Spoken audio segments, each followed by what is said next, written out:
everyone, it's me, Nina.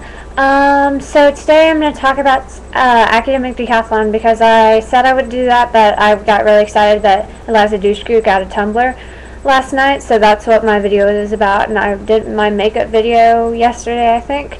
But anyway, Academic Decathlon was a group I was in high school for about 3 years.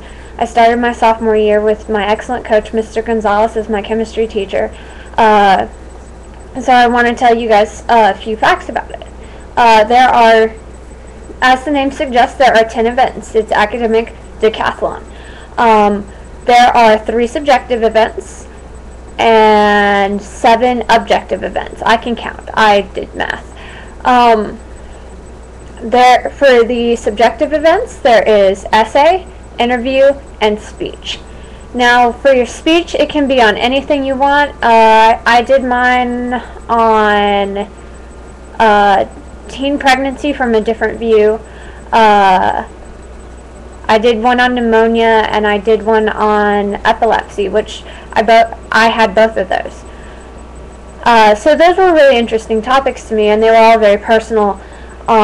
Just for your information, I don't have a kid. I was writing. The speech went, I had a friend who got pregnant, and she was a role not to get, she was a role to me for why I shouldn't get pregnant. Now, speech comes in 2 parts. You have your prepared speech and your impromptu speech. Your impromptu speech, they give you 3 prompts, and you have to go for 2 to 3 minutes. Your prepared speech is 4 to 5, or 3 to 4. 3 to 4.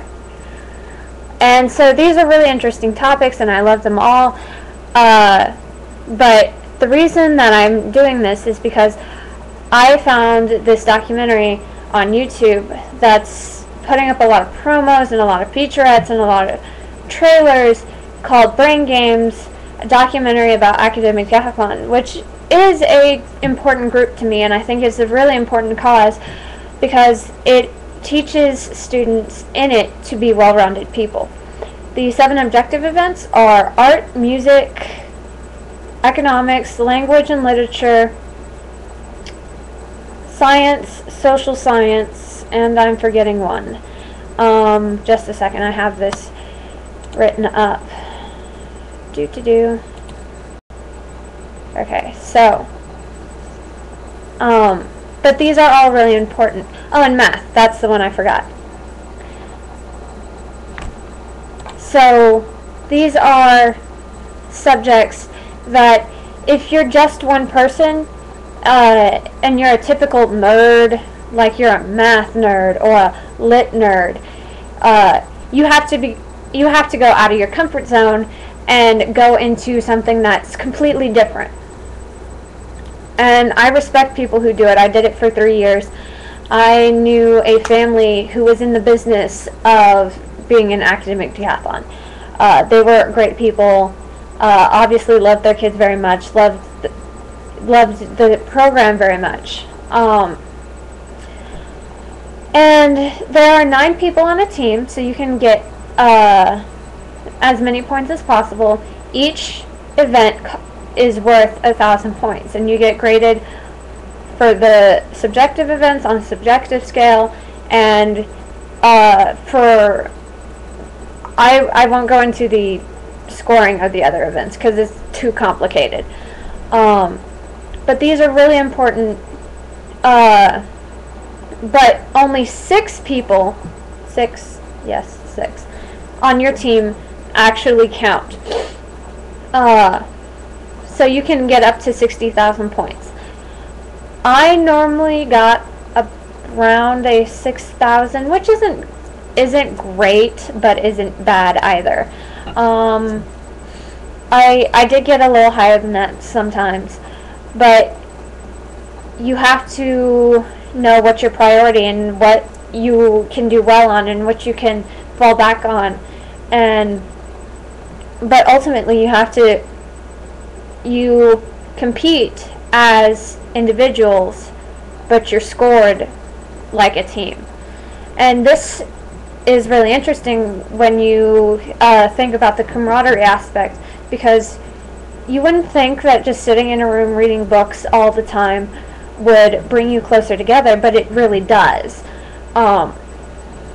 I've met teams who love each other so much, and they make each other crazy, and they're like a family. And I think that was the most appealing aspect of it to me, was the family element. So it's not hard. You can do it. Anyone can do it.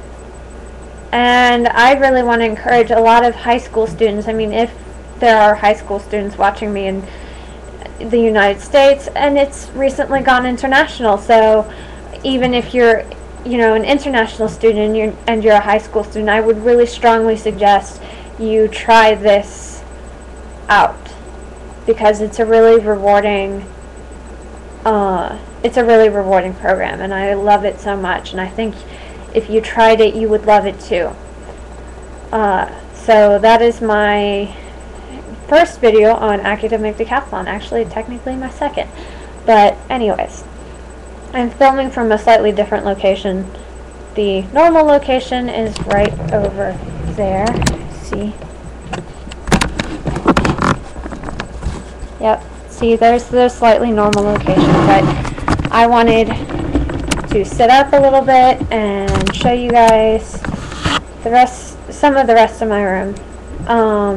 So there we go. I will see you guys tomorrow, and have a great day. DFTBA. See you in the morning.